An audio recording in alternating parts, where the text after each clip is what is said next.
The sitting is resumed. Mr. Speaker, we revert to government notices.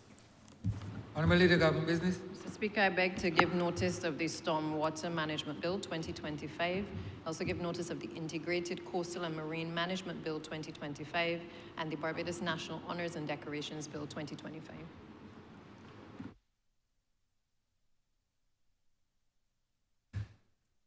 First reading of bills recommitted.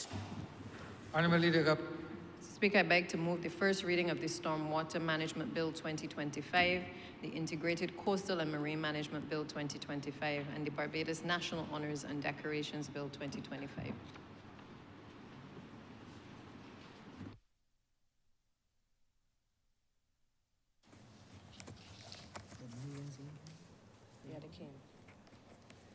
Statements by ministers, congratulatory and/or obituary speeches, personal explanations, motions for leave of absence, or replies to questions, notices of motions for the adjournment of the House on matters of urgent public importance, orders of the day.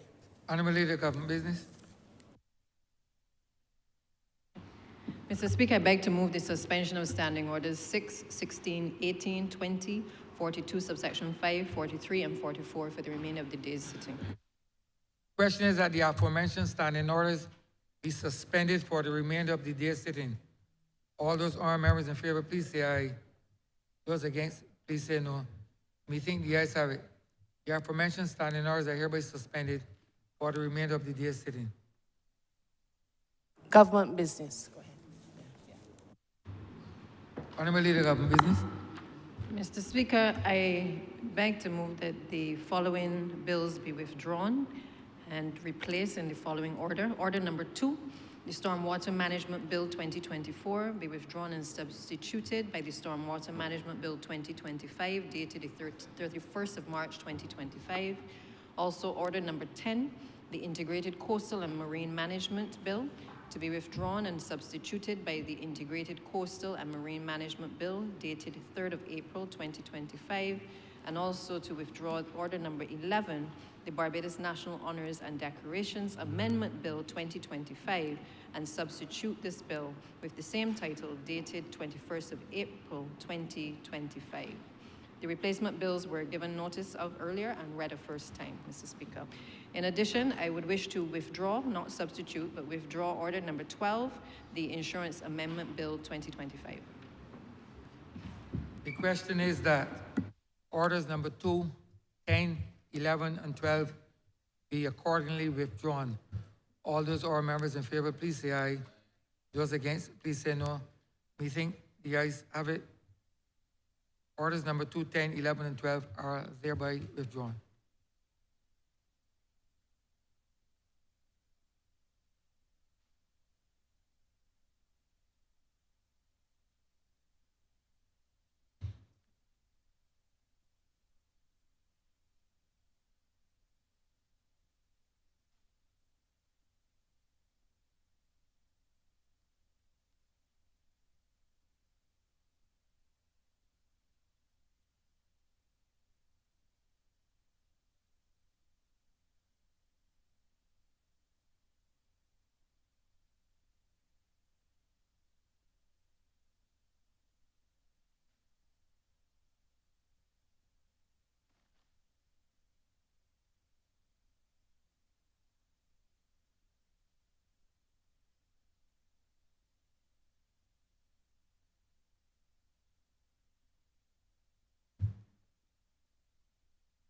Mr. Speaker, in the name of the Deputy Prime Minister, Senior Minister, Minister of Transport and Works, Leader of Government Business, to move the second reading of the Stormwater Management Bill 2024. Honourable Leader, Government Business. Thank you, Mr. Speaker. I rise this morning to introduce the Stormwater Management Bill, which is a bill that will repeal and replace what is currently on the statute books as the Prevention of Floods Act, Cap 235 of the laws of Barbados. Now, the Prevention of Floods legislation was first enacted back in 1951. And as the name implies, it would have focused on preventing floods. I think that's a fairly logical conclusion. It has been amended on about 5 occasions to date, and the last time it was amended was in 1998. We had some major changes back in 1996 when the former representative for St. Andrew, who was at the time the then Minister of Public Works, Transport and Housing, would have been leading the ministry. He would have brought certain amendments to that piece of legislation arising out of, I believe, what is known to many Barbadians as the Western floods in St. James, which resulted in the loss of life of a very popular Calypsonian in this island called the Mighty Karoo. The view at the time was that there were certain lands for which a developer had been blocking a watercourse, and as a consequence of those actions, it caused damage to the adjoining lands. It resulted in almost 12,000 cubic meters of water being impounded across the areas surrounding the obstruction, and resulted in significant damage to a number of homes and indeed the loss of life of the Mighty Karoo.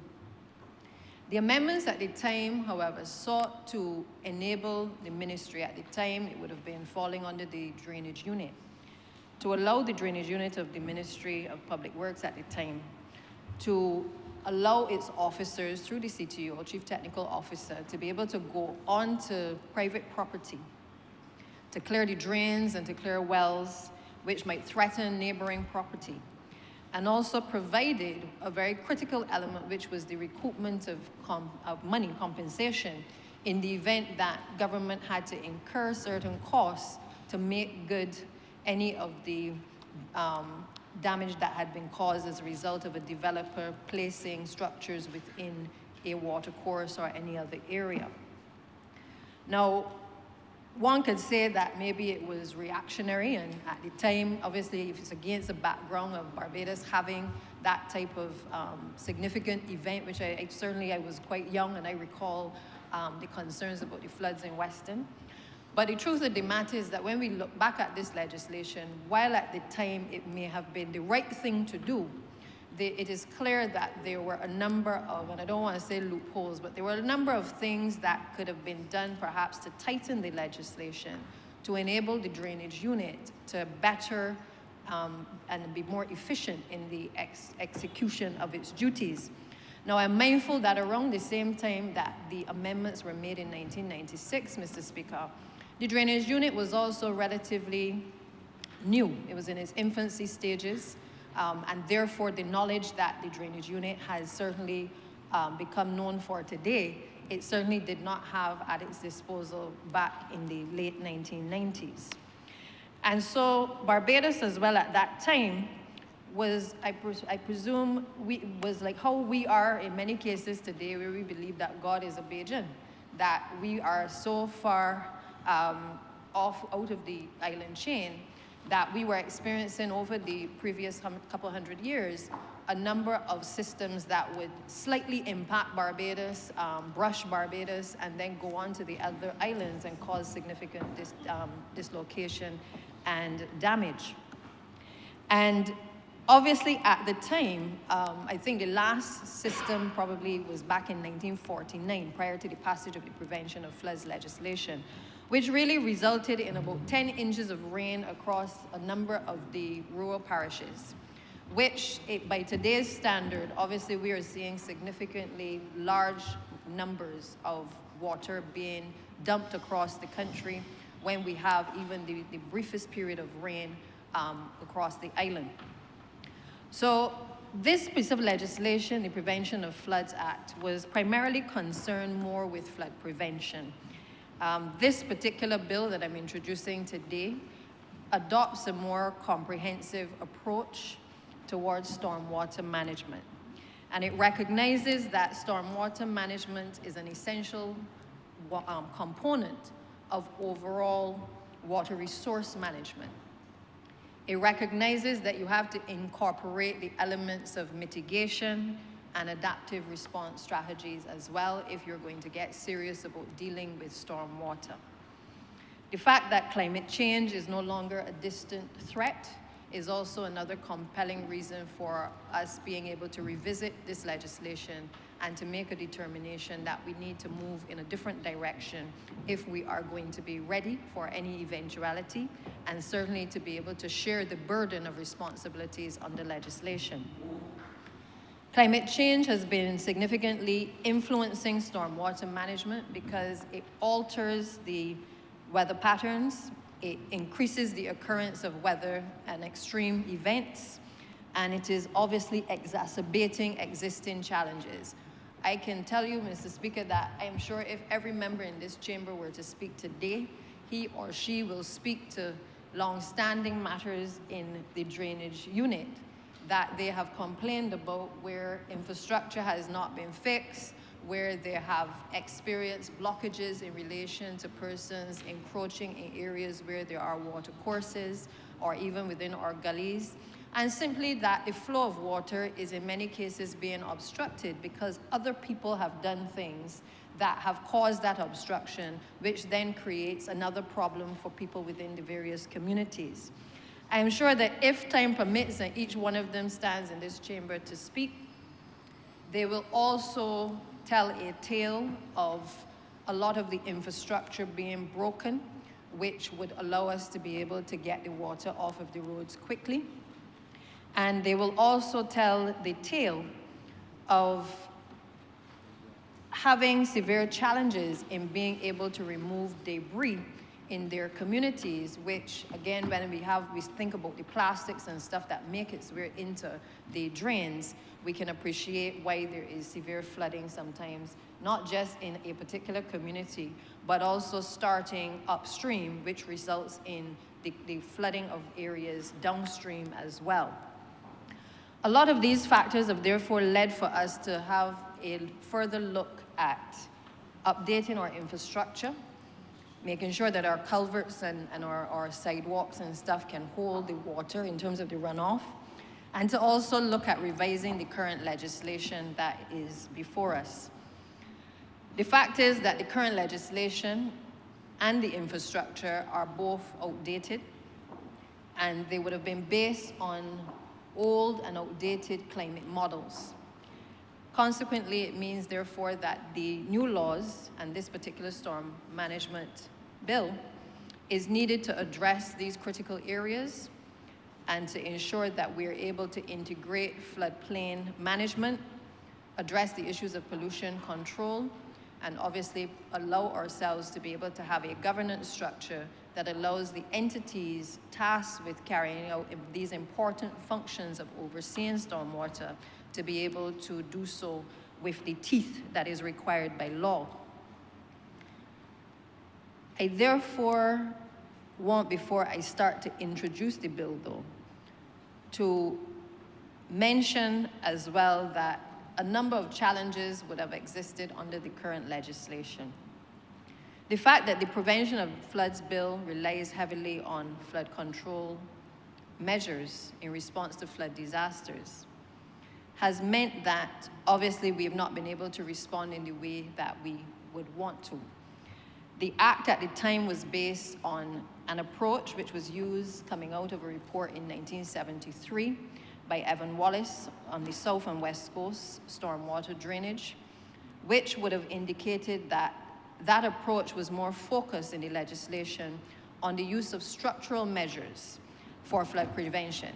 Put simply, the focus was more on the construction or the enlargement of drains, of culverts, of our roadways, and a heavy reliance back then on our suck wells. So that piece of legislation, the Prevention of Floods, was really focused on what was the available information at the time. Build larger drains, extend the culverts more so that the water could flow heavily, but it did not take into account all the other myriad of issues that obviously require us to be more preventative in our approach to having to then have to deal with the issues of flooding.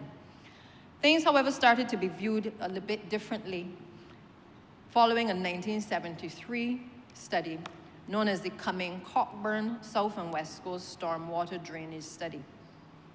The study, for the first time in this country, adopted a flood risk management approach, and it's also recommended modifications to strengthen the ability to rectify drainage problems.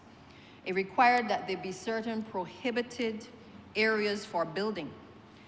It also placed prohibitions on persons from dumping, as well as the retention of quarries and detention reservoirs for flood control works. So again, the focus in that study was on a more comprehensive, integrated approach to water resource management. The input for this current bill was then influenced by that study, as well as the 2018 drainage study entitled Adaptation Measures to Counter the Effects of Climate Change, also known as AMSEC. This study undertook an integrated approach to flood resilience and water resource management.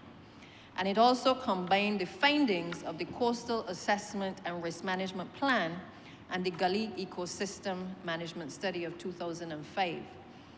These studies recommended alternatives for flood mitigation, including improving the culverts, as well as adopting best management practices, and also having low-impact development approaches. The impetus for this new law that we are going to discuss today was also driven by the World Meteorological Organization's model of what is known as the integrated flood management. This is a model which prescribes land and water resources development within a watershed basin approach. In other words, it views the watershed as an interconnected system. It recognizes that water quality and quantity are interconnected with other aspects of the environment, such as land use, biodiversity, and human health. And this approach emphasizes collaboration amongst our various stakeholders and also the development of integrated solutions to address a number of our priority problems.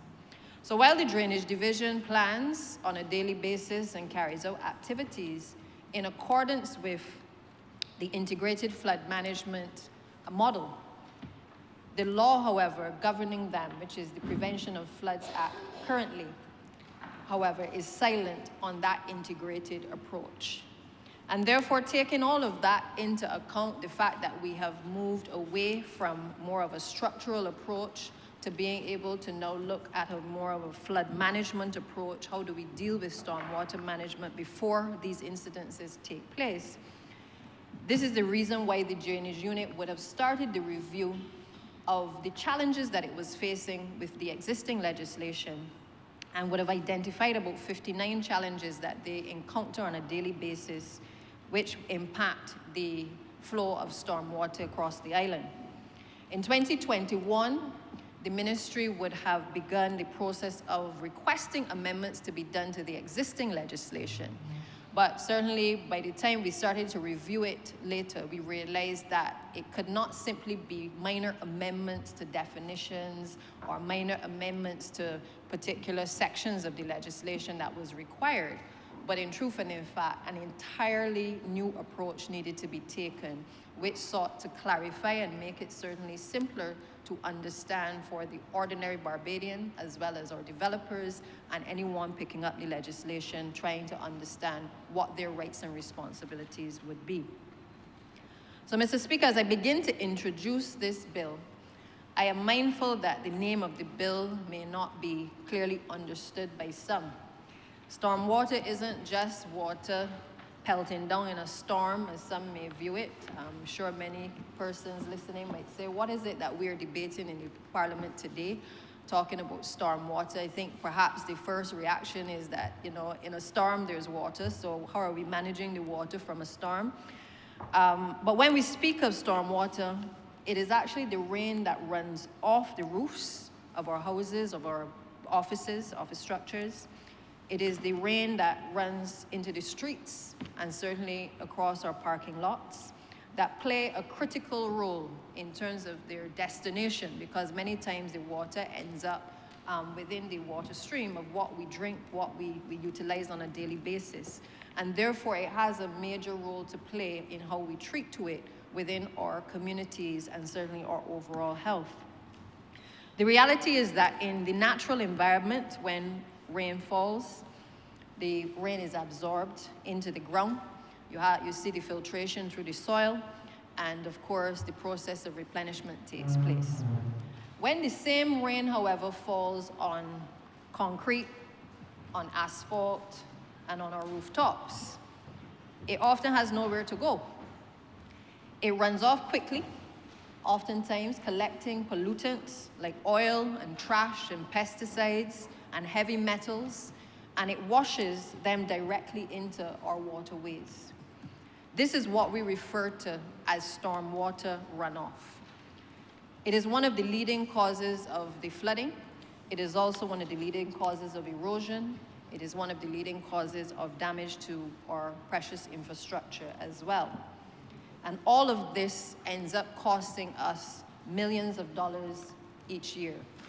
And therefore, what we are about to discuss by this new piece of legislation is how do we solve this problem.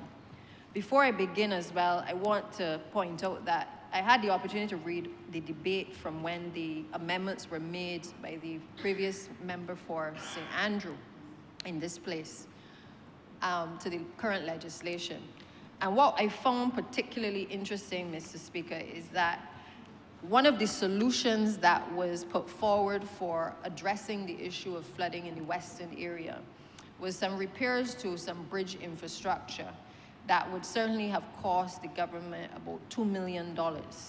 And one of the points that was made in that debate is really that it is important for us to be able to be more proactive in how we deal with this issue of flooding. Because if it is going to cost us $2 million and perhaps loss of life as a result of not taking the precautionary steps, then perhaps we need to pause and make sure that we have the legislation tightened to ensure that the officers who are tasked with the responsibility on a daily basis of inspecting infrastructure, of authorizing in both drainage and also in the planning unit, that they have specific guidelines that they must follow. Equally, that the persons who want to develop lands, that they also are clear in terms of their duties and also their responsibilities as well in ensuring that this storm water is collected properly and certainly disposed of in the correct way so as not to cause challenges for other people living in communities in and around their surrounding area. So this current bill is actually divided into 7 parts, which is a vast improvement on certainly the current legislation. The first part deals with all of the preliminary details in relation to the interpretation, the acts which bind the state, and the administration generally of the act. Part 2 addresses the flood zones and flood works. Part 3 addresses duties of owners and occupiers. Part 4 speaks to the duties of our land developers. Part 5 to general prohibitions. Part 6 to enforcement. And Part 7 is an all-encompassing clause which deals with miscellaneous provisions. So this act would essentially, once this bill becomes law, would essentially do the following things. It is going to authorize the minister responsible for storm water management to be able to designate specific areas as flood zones.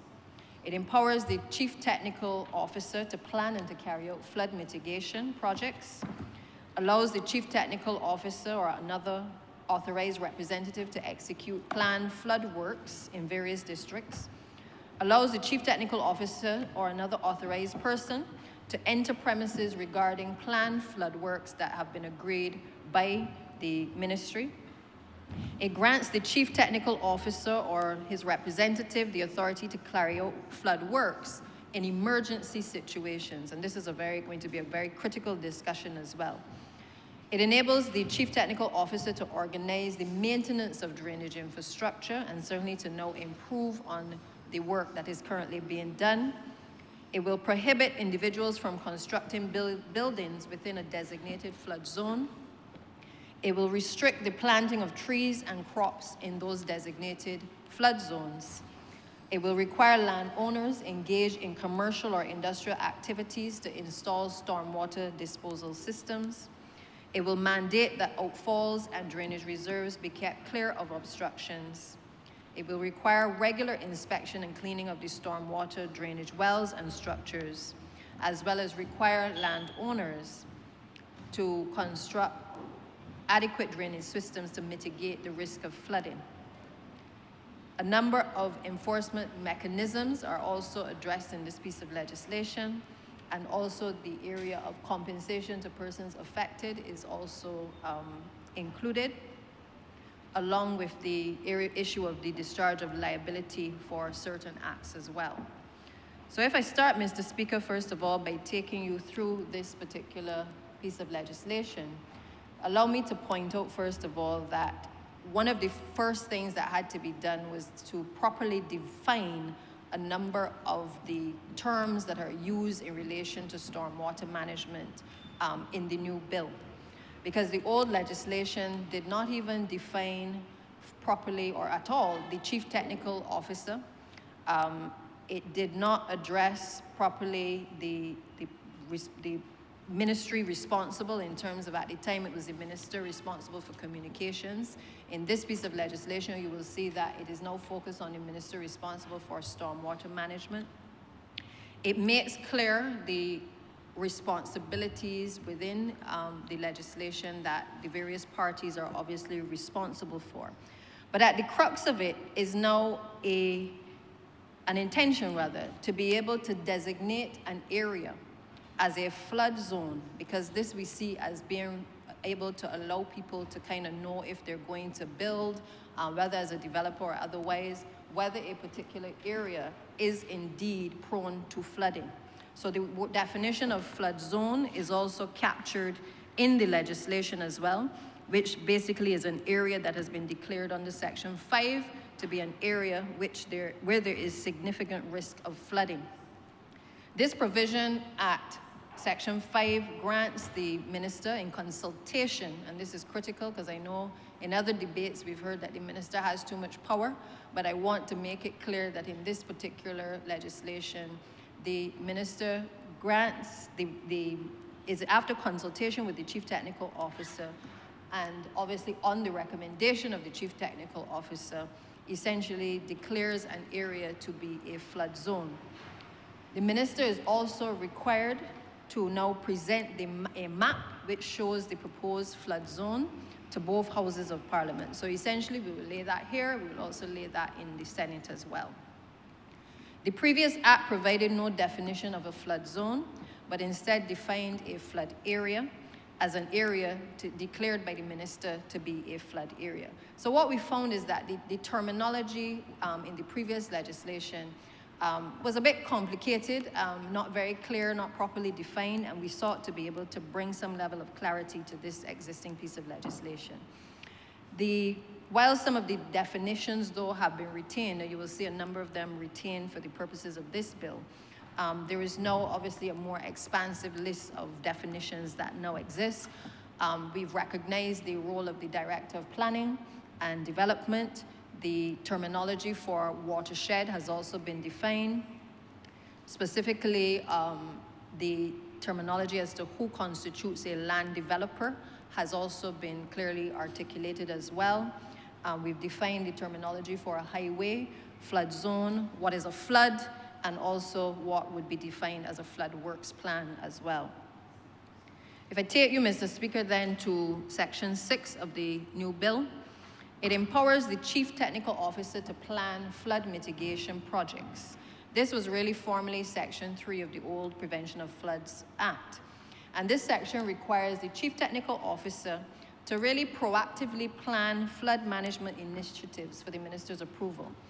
These plans are critical, obviously, for ensuring the public safety, for environmental protection, and to ensure long-term resilience against increasing climate risk. Under the old law, the CTO was required from time to time to prepare plans for the approval of the minister for the execution of flood works in the flood area. Those plans would reflect the limits of the flood area, They would have reflected the line level and the type of floods which were, in the opinion of the CTO, necessary for protecting persons and premises from floods and inundations of water. Notice of the approved plan would then be given to any persons whose land, whose premises, plants, trees, or crops might be affected by the flood works. And the CTO also had back then, under this current legislation, to deposit to the registration office copies of the plans, and then those plans could be inspected by the public free of charge. Under this new bill, the process is relatively similar. However, what is different is that there is now a time limit of 28 days, which has been imposed on the Chief Technical Officer, within which he must submit the approved plans to the Registrar of Titles. Additionally, any individual whose property is affected must also be notified within the 28-day period. So the previous legislation didn't provide a timeline, which I suspect was probably one of the deficiencies, in that there was no requirement by law to be able to submit these plans and to file them. This legislation now places the onus, once approved, for the CTO to basically seek to have these flood plans filed. Section 7, which was been formerly Section 4 under the old legislation, this empowers the Chief Technical Officer or an authorized representative to carry out the planned flood works. And they have to provide notice to the owner or the occupier of the premises affected by the flood works at least 14 days prior to commencement of the work. Under the previous Prevention of Floods legislation, while it recognized the CTO as the officer with responsibility for executing the functions under the Act, it did not recognize that the CTO often delegates these functions to his authorized representatives, namely the officers who exist within the drainage division. And therefore, as you know, as bright lawyer will argue that the officers ain't got no right to be doing enforcement under the legislation. So again, we had to seek to clarify that it is not just the CTO on his direction, but also any authorized representative of the CTO, which would encompass all of the officers that carry out effectively the functions within the current drainage unit, or any other person authorized by the CTO to give effect to the legislation on the CTO's behalf. The bill, as I said earlier, also defines the CTO as the CTO in the ministry responsible for public works. Again, previously, there was no definition of Chief Technical Officer. The requirement to give notice to owners and occupiers of premises is also new. And again, you will see this as a common vein throughout this piece of new legislation, whereby we recognize that while, and we'll come to the issue of emergency works, while in an emergency, the ministry has to act quickly. Equally, there are times where if you have planned the works, you can give notice to the individual homeowners or persons within the general neighborhood that work is going to be effected on a particular date, or that access is required to be granted. So it allows for, I would hope, a lessening of tension sometimes, which I think has sometimes existed, where the officers may require to enter premises, or they're seen at somebody's premises, but there's really no formal notice being given to them, maybe apart from currently our communications unit actually giving notice online and in social media that works are ongoing by the drainage unit in a particular area. So this seeks to address that concern that I believe has been expressed over and over again. At Section 8, which would have been formerly Section 5, this provision allows the Chief Technical Officer or an authorized representative to enter premises after giving 48 hours notice to the owner or occupier.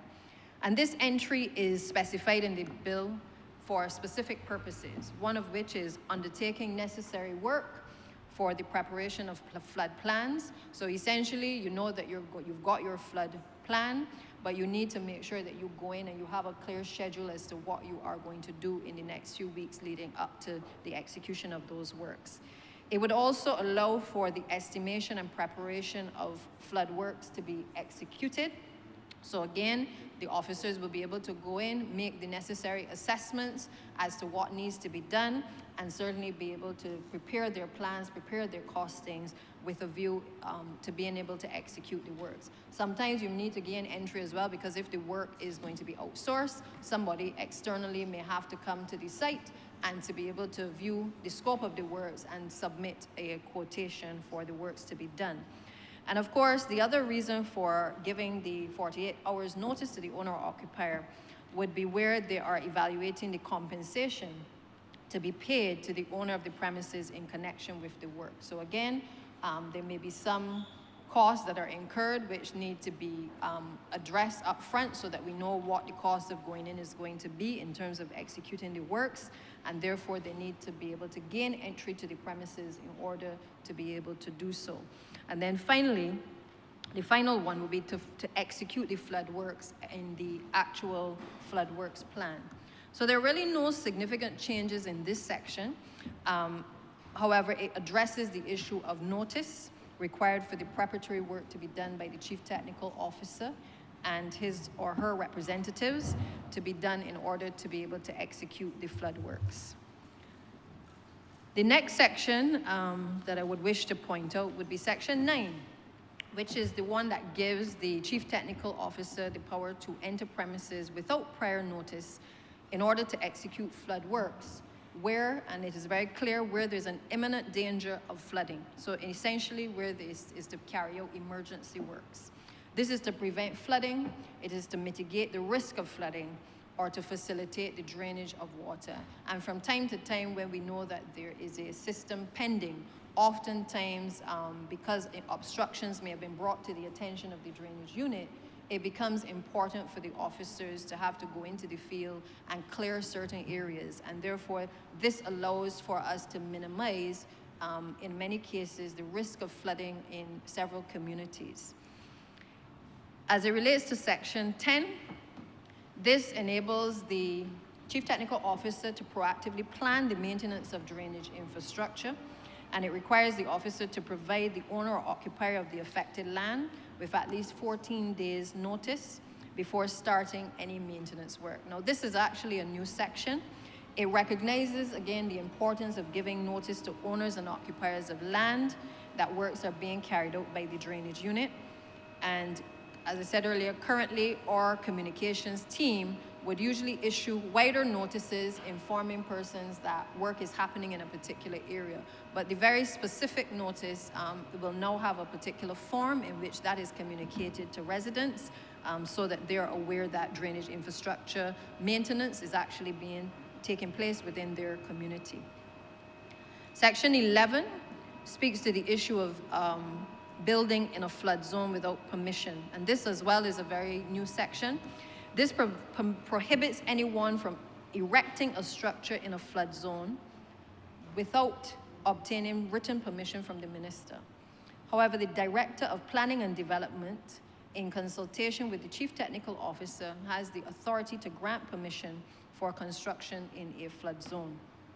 However, such permission will be subject to specific and essential terms and conditions to ensure safety and compliance. So essentially, it is a major prohibition on being able to erect a structure in a flood zone, but there may be circumstances which are brought to the attention of the relevant parties which may require that a permission is granted. That permission will only be granted on certain terms and conditions, and that is done obviously through the Director of Planning and Development, as well as with consultation with the Chief Technical Officer. A person who contravenes this section is guilty of an offense under the new legislation and is liable on summary conviction to a fine of $20,000. Now, you will see throughout the course of this legislation some hefty fines being applied, and I'll take a minute to just speak to that for a moment. I think the recognition has come that since this legislation was initially enacted, that really and truthfully, many Barbadians really pay little attention to the issue of stormwater. And the feeling in the drainage unit, given all of the challenges that it encounters with its officers in the field, felt that in order to send a very strong message of how serious we are in terms of whether it's obstructions or obstructions which create offenses, that we needed to ensure that the penalties were stiff penalties that would send a message that we are now serious about our infrastructure, we're serious about our drainage, we're serious about the drainage unit being able to execute its duties effectively. And therefore, this particular provision, if you erect a structure in a flood area without permission, attracts a penalty of a fine up to $20,000 on summary conviction.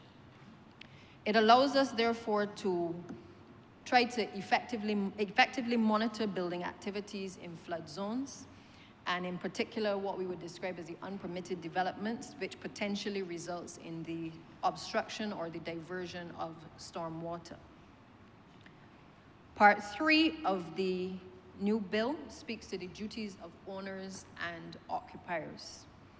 And as I go through each of these, I'm sure that, again, there will be familiarity with many of my colleagues who have constituencies where these issues have arisen. We've had situations where persons have been planting trees and crops within our water courses, and in particular in areas that will be designated as flood zones. There are areas that are known for flooding, and you have situations where people have encroached in those areas and blocked the flow of water that would ordinarily run off and not impact communities. But you have situations where this has become a major issue, and the diversion of that water into other areas often creates problems for several households and communities in the surrounding area. Now, this section restricts an owner whose land is in a flood zone area from the planting, growing, and cultivation of any trees, crops, or other plants that is likely to prevent or may impede the free movement of water. And this also attracts a fine on summary conviction of $20,000. This provision is obviously necessary because, as I said, we've seen the planting of the trees, we've seen the shrubs, we've seen, in some cases, people extend their properties, and we see this a lot in the rural areas.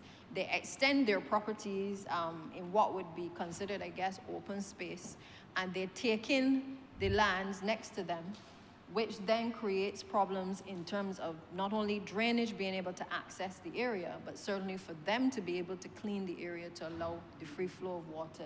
It also impacts on neighbors sometimes downstream, if they're upstream, because you find that the water is then blocked off, and it impacts, oftentimes on the communities in the surrounding area. Section 13 is also a new section which targets more so landowners who are engaged in commercial or industrial activities, and it seeks to have them install the stormwater disposal systems. Landowners utilizing their property for residential purposes, excluding as a dwelling, must take proactive measures to now install and maintain an effective stormwater disposal system on their premises.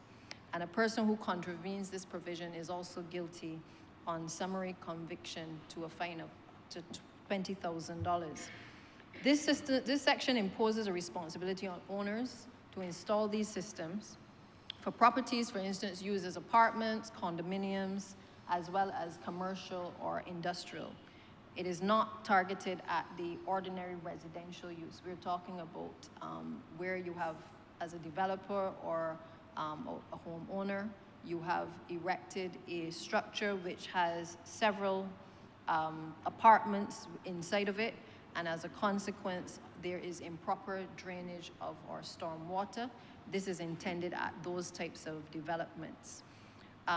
In many cases, without the proper stormwater drainage systems, the reality is that these properties contribute a high percentage of runoff into the flow of the public roads, and it results in flooding on our highways. This is also intended to reduce the reliance on the government's highway drainage systems to dispose of runoff, because we find that a lot of times, instead of installing proper disposal systems on lands that are in these types of uses, you find that people try to adjust the flow of water to be able to send it onto the highways and onto the roads, as opposed to being able to either capture it or to be able to use the correct materials in order to be able to allow the water to seep underground. So this is intended to, again, place in the minds of those persons who are in the process of developing, and I know that planning will no doubt insist on this as well, to make sure that we take these approaches proactively. Obviously, for the people who already have done this, I would hope that they would be encouraged to make the transition, because this is a very serious discussion that we're having in terms of everybody's responsibility. It's not any one person's responsibility to deal with stormwater. It is all of our responsibility. And so I would want to encourage them, certainly to take a look at the legislation and certainly try to ensure that they have the stormwater disposal systems in place on their particular sites. At section 14, which again is a new section, we've mandated that outfalls and drainage reserves be kept clear of obstructions. Coastal outfalls often become blocked due to seasonal formation of sand berms or other obstructions. This provision requires an owner or occupier of land to keep the outfalls and the drainage reserves clear from obstruction and to maintain the efficiency, the safety, and environmental integrity of the drainage system. It seeks to reduce the incidences of the blocked outfalls and drainage reserves, and it doesn't take away from the works that the ministry has to do, but in many cases we recognize that it is very difficult sometimes for us to gain access to some of these outfalls and drainage reserves. In many instances, the drainage department complains of blocked vehicles over the infrastructure. Sometimes people store materials in the area where the excavators and the bobcats have to gain access to. Sometimes you have even the practice of our contractors as well, depositing bulky waste. Instead of taking it to the appropriate sites for disposal, it sometimes is easier to just drop it alongside the road and go on with the business because they're trying to make $1. And therefore, this section is intended to ensure that we keep these areas clear, but also to create an offense for persons who disobey this section or act contrary to this section, and to also have those persons recognize that this is an offense, which is also punishable on summary conviction to a fine of $20,000. At section 15, again, another new section. This will require regular inspection and cleaning of the stormwater drainage wells and the structures. This section makes it imperative for the owner or the occupier of land with a stormwater drainage well or other drainage infrastructure to simply prioritize the inspections. What we have found is that sometimes people have the systems, but then they have not been maintaining them. And therefore, we create the onus on those persons who have actually met the requirements of having a system to ensure that there is a regular inspection. The legislation will now have clear timelines being established, which will require the owners and occupiers to inspect, clean, and clear the infrastructure at least every 2 years for wells that are 8 meters in depth, or at least once every 5 years for wells deeper than 8 meters. Regular inspections need to be done, and if needed, they need to clear and clean the systems to help prevent against the flooding and safeguard the communities surrounding them. This section creates an offense which is liable on summary conviction to a fine of $20,000. Also, I would want to point out too, under this section, we have a lot of property owners who install what is referred to as the lot level stormwater drainage systems. And what happens is that they bypass their drainage system and send the water flowing onto the public highways, which again contributes to a lot of the flooding that we see across the highways. So therefore, this section has taken that action or omission into account, and we have therefore created an offense specifically for persons who do not properly maintain their systems. Section 16 is also a new section. This requires the landowners or occupiers to pay the state for flood works which have been made necessary by their actions. As I mentioned earlier in the Western case, one of the things that was highlighted was the cost that it would be to the state now to have to make good the damage that was caused by a landowner seeking to build in a watercourse. And therefore, we recognize that there will be times, certainly, where some of these acts can be caught early, and we may need to be able to have a provision which allows for us to be able to go in as drainage, correct whatever those works are, simply because sitting down and talking to people sometimes doesn't get the desired result, as we often know. But if you have gone through the process of alerting them and you still realize that they are not taking action, and certainly the hurricane season may be around the corner, it requires of the state to be able to act expeditiously, to be able to go in and to carry out the works that are necessary to the structure, and to ensure that we are in a position to be able to seek compensation from the landowner for the works that have been carried out. The section at 16 also addresses the issue of owners and occupiers who damage, obstruct, or alter a highway in a way that negatively affects its drainage. Again, they will be required to reimburse the state for the cost of flood remediation works needed to correct the damage. Now, I think it's important to note here that one of the things that we're trying to do by this legislation is to get people to take action before these things happen. And I think that needs to be clear in the messaging as well, that it isn't intended for us to see what would have happened in the Western area happening again and then trying to play catch up after, but rather to make sure that we are in a position where we ask people to take responsibility for their actions and then allow for us to come in if necessary if they fail to do so.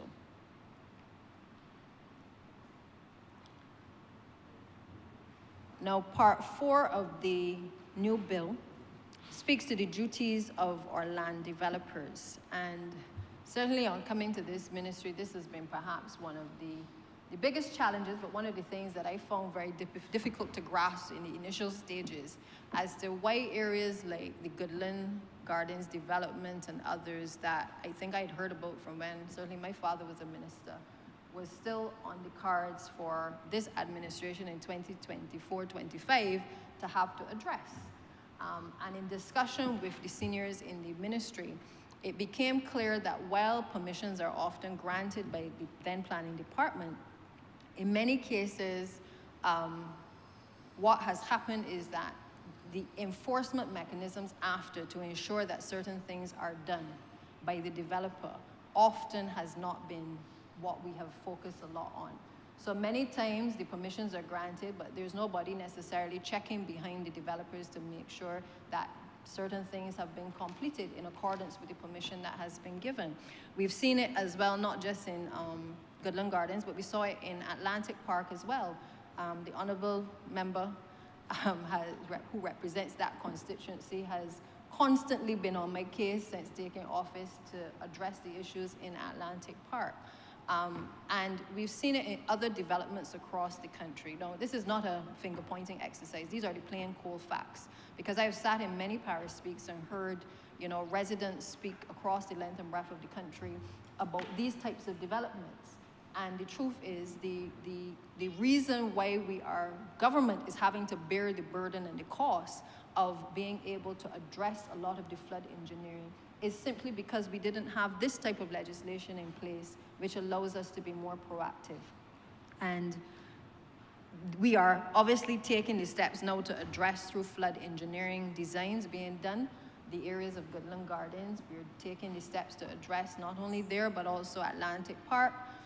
We also have areas like Dover that has been on the radar for quite a long time. Places like Trent as well, and there are a couple of others that we have certainly highlighted that require an intervention by the government. Because when all is said and done, while the developer benefits from the sale of the properties, when there are challenges, nobody calls the developer's name. Ashdean Village as well. As I said, if I go around the room, Mr. Speaker, every MP will speak to an issue of which I am talking about. So we point the finger at government, we point the finger at the drainage unit. But what we fail to realize is sometimes without the tightening of the legislation and the resources obviously adequately there to oversee the legislation, that this is where, in a sense, sometimes developers have just gotten away with murder. Our responsibility as a government is to not only listen to our public, but to find ways in which to ensure that these types of cases do not become the norm, and rather that they become the exception or that they don't happen at all. But there are too many instances, certainly since I have become minister, that I recognize that these developments have become of great concern and great cost to government in terms of our intervention.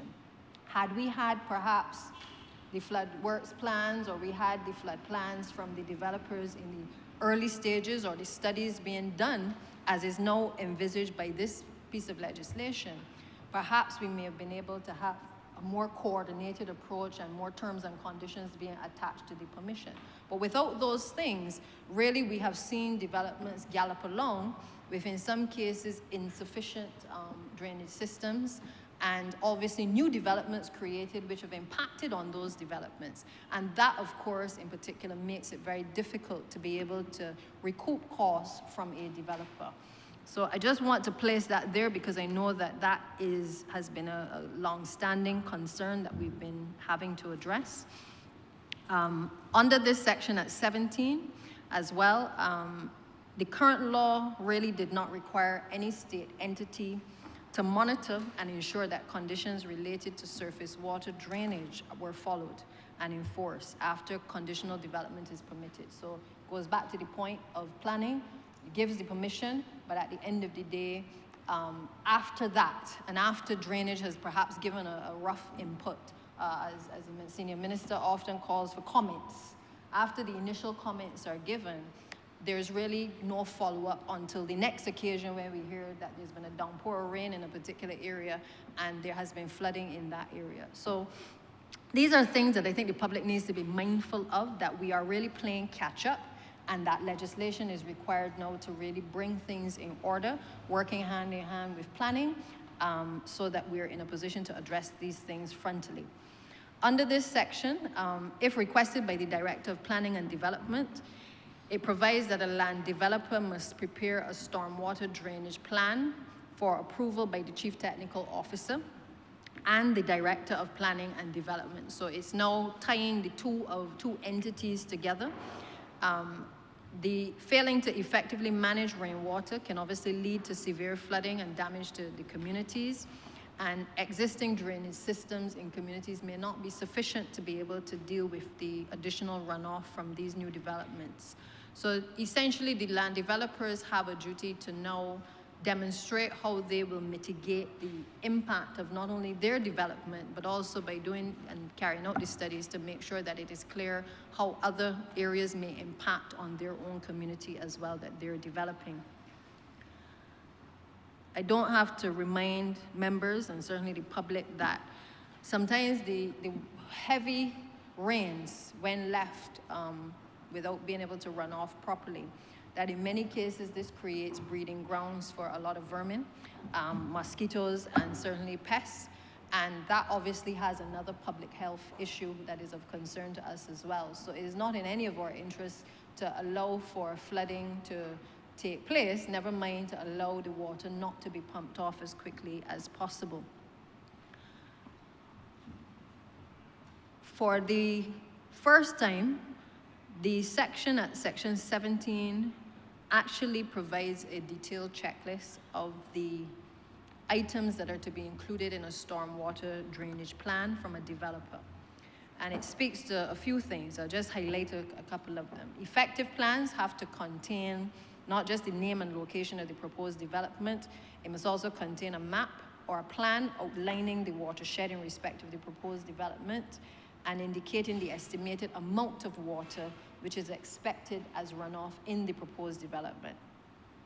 It must also contain the location of the stormwater drainage systems, which they are going to introduce, the number of systems to be installed, and an estimate of the amount of stormwater likely to be generated from a 1 in 50-year return storm measured using rainfall intensity duration frequency curves produced by the Caribbean Institute for Meteorology, Hydrology, or such other institution as the Director of Planning and Development may specify.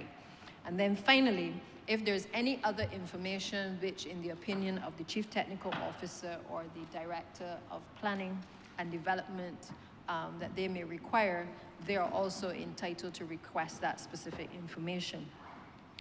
The plan has to be submitted to the Director of Planning and Development, and they then forward it to the Chief Technical Officer for consideration.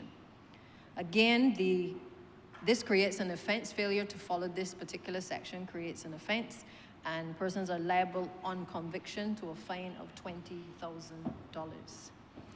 It therefore removes for the first time that gray area in terms of interpreting what is required for a stormwater plan and its preparation, and provides more certainty in terms of the legislation, and removes the need for what we see often, which are revised plans. Oftentimes, you submit a plan, then you hear again, you gotta submit a revised plan, which comes at much cost to not only the developer, but also much frustration, I would imagine, to the Chief Technical Officer as well as to the Planning Department as well.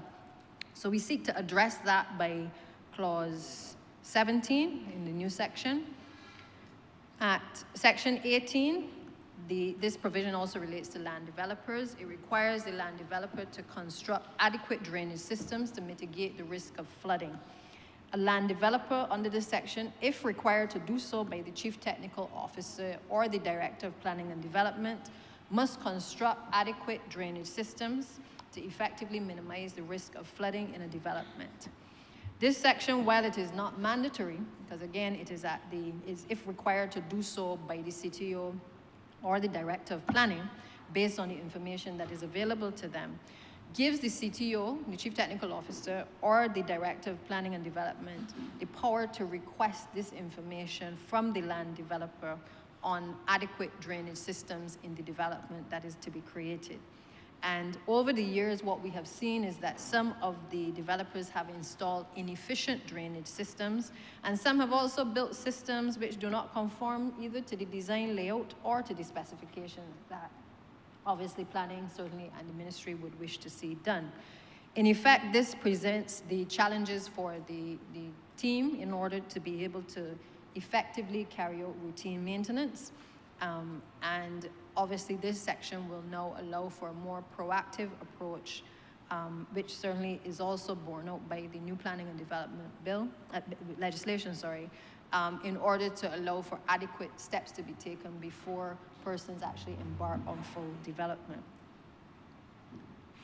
Part 5, which relates to the general prohibitions, section 19, establishes general prohibitions related to flood zones.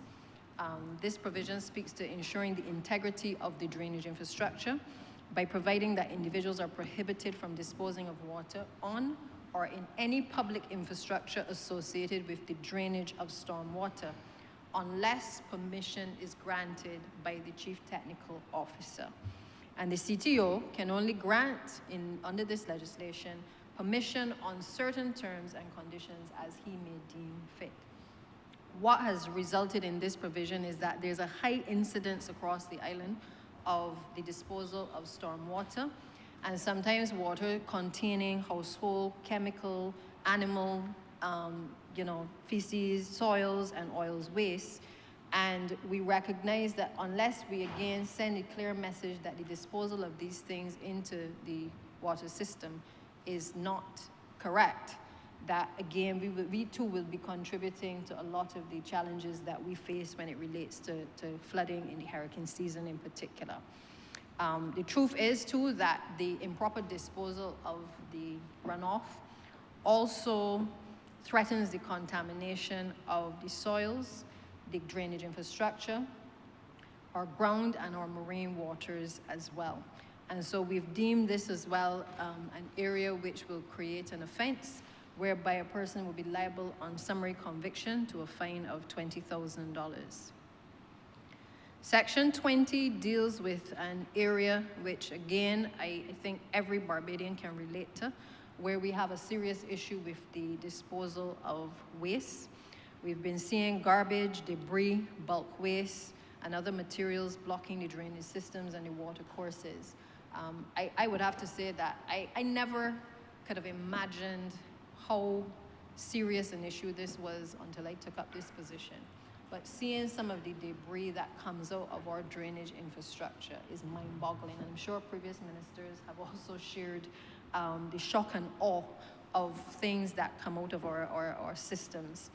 They hinder the flow of water, and in particular during the hurricane season, create endless problems for us. I mean, we see the plastics, we see the sanitary napkins, we see old shoes, we see clothing, we see everything of every description being disposed of, in some cases not deliberately, but certainly willfully, blocking the drainage systems and the water courses.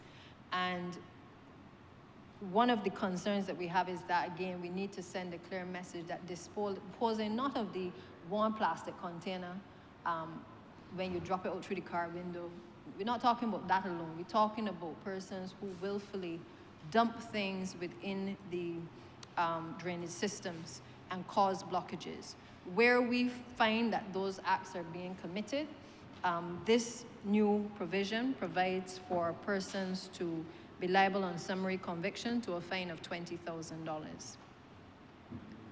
You're going to soon call this the $20,000 legislation just now.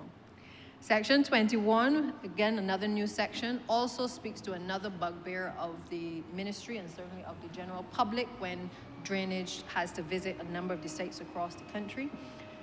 It provides that individuals are prohibited from building fences, walls, hedges, or any other structures over or around drainage infrastructure.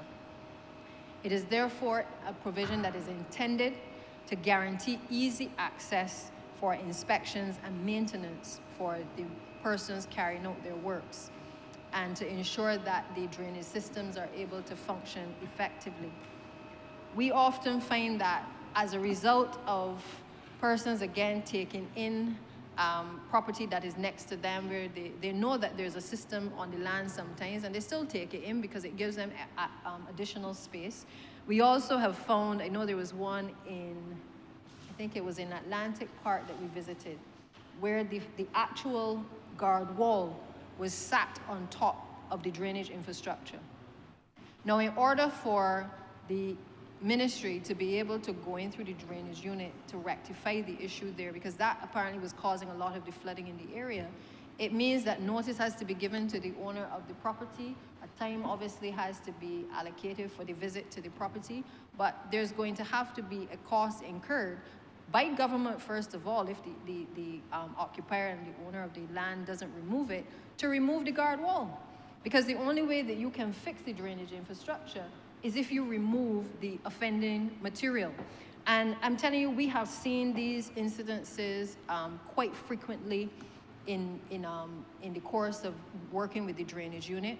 And it presents a lot of challenges for the staff, especially when they are trying to go about doing their job, but they're often confronted with these types of scenarios where people can see that, you can see it is deliberate in terms of building infrastructure over drainage infrastructure.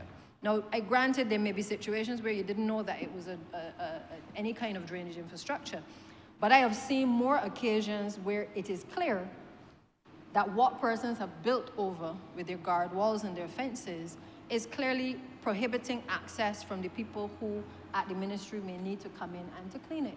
And I beg, landowners and certainly occupiers to pay attention to these things, because while you may think that what you're doing is of benefit to you, the truth is that what you do today is also a detriment to other people in the surrounding communities, and sometimes even to yourself when we have these heavy downpours of rain as well. So you can't look at this as if it is only for your benefit, but people must start to realize that their actions also have actions and certainly consequences on other people as well. Section 22 relates to obstructions, other obstructions of drainage infrastructure, because it has become, this is more like the catch-all provision, because what has happened is that people will place objects over or in drainage infrastructure in a manner which restricts access to the infrastructure. We have found, apart from the garbage and the construction materials, we have also found people have put in concrete drop-ins. We have seen people mixing concrete in and over drainage infrastructure. We've seen people also covering drainage infrastructure with soil because maybe they want to extend their garden bed. But these are all things which, when you do them, has a direct impact on our ability to manage and to mitigate flooding in the country. So this section creates, basically speaks to acts which prevent or restrict or will frustrate the ability of the drainage unit to respond and to carry out routine maintenance activities. Part 6 deals essentially with the powers of entry and inspection for the maintenance of drainage infrastructure. It grants the Chief Technical Officer or an authorized representative the authority to enter premises for the purpose of inspecting and ensuring the maintenance of the infrastructure. If maintenance is required, the CTO or other authorized person must provide a notice detailing the nature of the maintenance needed and the time frame within which the maintenance should be completed. Again, this is critical now going forward so people know what is being done. They have time to plan their business. Somebody needs to be home while the persons are working. This provision allows for the notice to be given so that persons can, from the drainage unit, can carry out their powers effectively. Section 24 provides a power to remove an obstruction in an emergency. This provides the CTO or any other authorized person to move any vehicle or any other thing which restricts access to an area where an emergency exists. It also provides that the owner will be liable for all costs associated with the removal of the obstruction.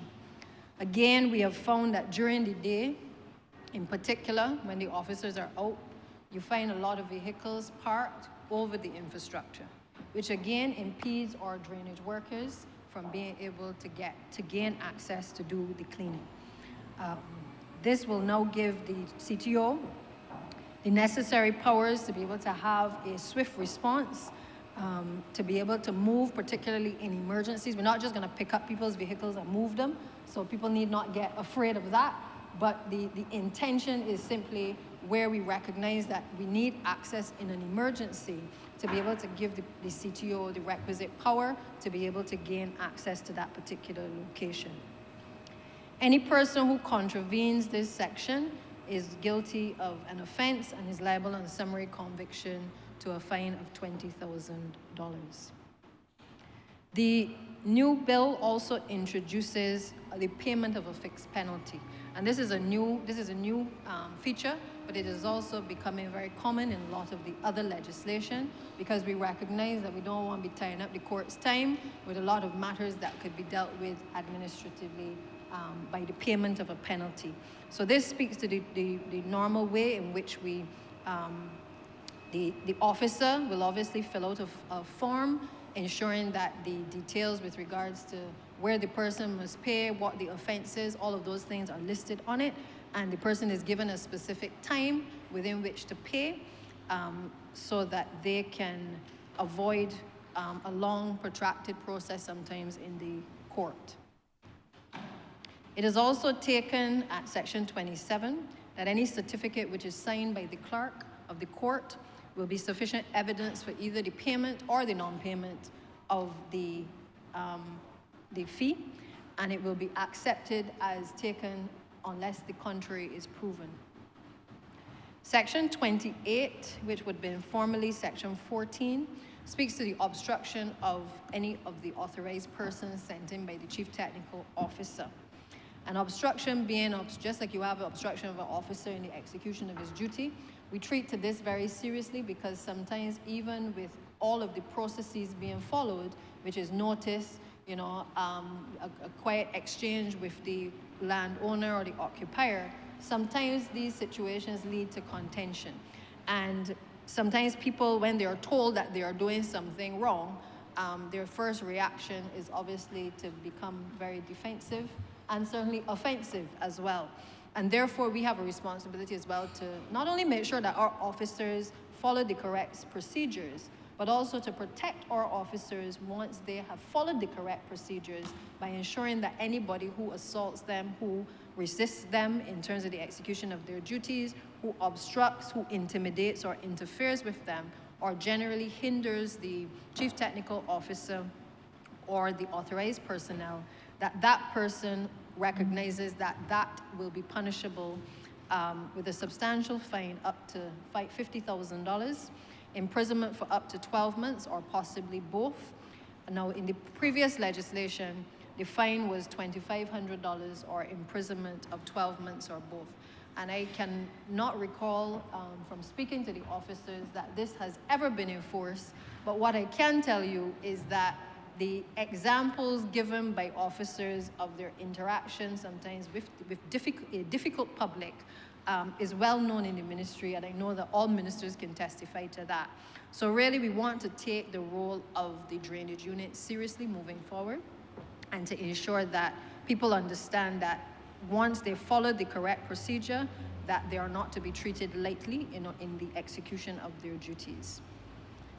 As Section 29, which is formerly Section 8, this provision allows the minister, if he's of the opinion that lands or premises are required for the purpose of executing works, that he can act in accordance with the powers conferred under the Land Acquisition Act. Again, not an unfamiliar provision. Obviously, if we have to, as they say, take lands or utilize lands more appropriately, sometimes it becomes necessary. We do it even when we're doing acquisitions in relation to roads. Sometimes we have to acquire lands because we have to widen the road. Sometimes we need to acquire additional square footage in order to carry out the work. So this is not an uncommon provision. As Section 30, which would have been formerly Section 9, individuals can seek compensation for any damage caused by the execution of flood-related works or for any lands or interests that have been taken or utilized. And any dispute regarding the amount of compensation payable will be resolved through arbitration in accordance with Section 32. That is fairly explanatory. Compensation, again, remains a part of the legislation. The important part here is that persons obviously have a cause of action that they can basically take before the courts if necessary. Section 31 deals with, which is formerly Section 10, provides the matters which the court will take into account in determining compensation. The provision relating to arbitration is set out at Section 32. And Section 33, which was formerly Section 15. In this section, if the owner or the occupier of land fails to keep the drainage infrastructure and the outfalls clear, the chief technical officer or other authorized person may issue a written notice to the owner or occupier. This notice will require them to perform the necessary work to remedy the issue to the satisfaction of the chief technical officer. The notice must specify the type of work that needs to be done and the time frame within which it must be completed. And if the owner or the occupier does not comply with the notice, then the chief technical officer or other authorized person may carry out the necessary work themselves and will charge the owner or occupier for the actual costs incurred in executing the work. So this section essentially gives the owner the opportunity to carry out the works themselves once pointed out to them within a specific time frame. And if they fail to do so, it allows drainage to be able to step in to do the work. We have found, and why has this become so important, is because sometimes, you know, as we say in Bajan parlance, we give a man a blight, they tell us that they're gonna fix something, then they don't fix it, then it results in flooding in other areas because we give them a blight. So this is the provision that is no longer giving you the blight, because it is quite simply saying you have now a specific time frame, a specific timeline within which to do the works that are outlined. It may be remove your wall which is on the drainage infrastructure. If you fail to do it, we will do it at our cost, but we are going to recoup the cost for so doing from you. So this addresses a problem that, and a challenge that the drainage unit can certainly speak to on a day-to-day basis. Section 34 would have been formerly Section 13. This relates to notices, where the notices have to be served on the owner or occupier. By leaving it with the owner, with the occupier or some other person in the residence, or by placing it in a conspicuous part of the premises where there is no occupier. Section 35 repeals essentially the Prevention of Floods Act, and Section 36 obviously will allow this legislation, once passed by both houses, to be brought into operation on a date fixed by proclamation and will bind the state. And that, Mr. Speaker, is the essence of this new bill, the Stormwater Management Bill, which will replace and repeal the Prevention of Flood Act, which recognizes for the first time, I think, the times that we are living in. It recognizes that it cannot be business as usual. I don't think that we can be on the world stage talking about climate change and still having dated legislation governing the operations of certainly the Ministry of Public Works and certainly the drainage unit in particular. If we are to get serious about this, it also requires certainly the raising the level of expertise within the drainage unit, as we do and we're looking to do in other agencies. Where we don't have the resources in-house, obviously we have to go to best practices across the world to be able to work with our teams to be able to carry out this much needed work. But I trust that this legislation, once we start to do the public education, which will obviously form a component once this is passed, that both landowners and owners and occupiers, average Barbadians, understand that we are all in this together, that this is not a government thing. This is not something that we are doing, that yes, we're responsible for the infrastructure, and we're responsible for repairing and rehabilitating infrastructure. But equally, Barbadians and developers and homeowners also have a responsibility as well to dispose of storm water on their premises, because it has a direct impact on surrounding communities. And I think once we appreciate and understand that this legislation is intended to have a kind of whole of society approach focus, but also more preparatory work being done as opposed to waiting until we have these situations that we have seen in the past occurring, then I think that certainly the legislation will be supported. Interestingly, in the 1996 debate, the then opposition supported the bill, the Prevention of Floods bill. And I am certain today that the leader of this opposition would perhaps, no doubt, I'm sure he will point out any legal issues that may arise, and we appreciate any submissions that he may make based on his experiences as well. But I think this is an area which is not contentious on either side. Certainly it wasn't back then, and I don't anticipate it will be contentious now. But again, we have to allow the legislation to give the drainage unit the teeth to be able to start the process now of being able to act so that we can mitigate the risk of flooding, both for landowners, but also for our land developers as well across the country. So, Mr. Speaker, with those few words, I therefore commend this bill to this chamber, and I beg that this bill be read a second time.